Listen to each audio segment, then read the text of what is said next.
আপনার জন্য চেষ্টা করতেছিল না? চেষ্টা করতেছিল। এই যে 1 লাখ টাকা। না বাবা না, আমার কথা ধরুন, এই যে 1 লাখ, এই যে 2 লাখ। আসসালামু আলাইকুম গাইস। আসলে আজকের এই ভিডিওটা করার একটাই উদ্দেশ্য, থটস অফ বিল্লাল। ওনাকে প্রথমে ধন্যবাদ দিব। একটা যুক্তিতে আসি আমরা।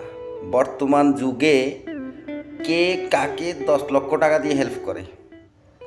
এক কথায় যারে বলে উপকার করলে, কাউকে ক্ষুধার্ত মানুষকে খাওয়ালে বা কাউকে অসুস্থতার কারণে টাকা পয়সা দিয়ে হেল্প করলে, আমাদের হাদিসে তো আছে, এগুলো কখনো বৃথা যায় না। আল্লাহ তাআলা এগুলো পছন্দ করে।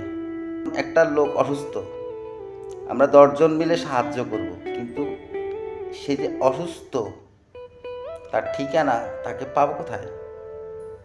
হেল্প করার জন্য, সাহায্য করার জন্য কিন্তু একটা ওয়ে লাগে।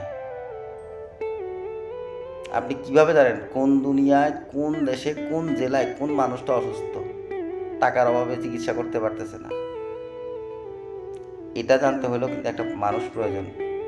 উনি ওনার তরফ থেকে ডাক দিয়ে উপকার করার চেষ্টা করছে বা উপকার করছে। 1 জন 2 জন না, কিন্তু 3-4 জনকেই করছে। উনি ঘর বানায় দিছে, প্রবাস ফেরত একজনকে টাকা দিছে, চোখের চিকিৎসার জন্য টাকা দিল।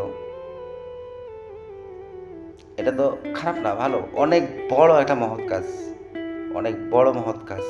এটার জন্য ওনাকে অসংখ্য ধন্যবাদ। আমার মনে হয় আপনারাও ওনাকে ধন্যবাদ জানানো উচিত। আর যারা রোস্টিং করতেছেন, এগুলো ঠিক না ভাই। দেখেন, হাদিস এবং বড় বড় আলেম যারা, ওনারাও বলে দানের কোনো ক্ষয় নাই। আপনি যত দান করবেন আল্লাহ আপনারা দেখবে, বা আপনি অন্যদেরকে দান করার জন্য উৎসাহিত করলে সেটাও আল্লাহ আপনারা দেখবে। দোয়া বরদোয়া বলতে তো একটা কথা আছে। টাকা দিয়ে হোক, ইনফরমেশন দিয়ে হোক, যেভাবে হোক না কেন, আপনি একজনের উপকার করলে এটা কখনো বৃথা যায় না ভাই। আমি ছোট ছোট কিছু প্রমাণ পাইছি, ছোট ছোট। উনি তো অনেক বড় উপকার করছে 10 লাখ টাকা দিয়ে একজনরে। এটা কার থেকে? আল্লাহর তরফ থেকে পাইছি।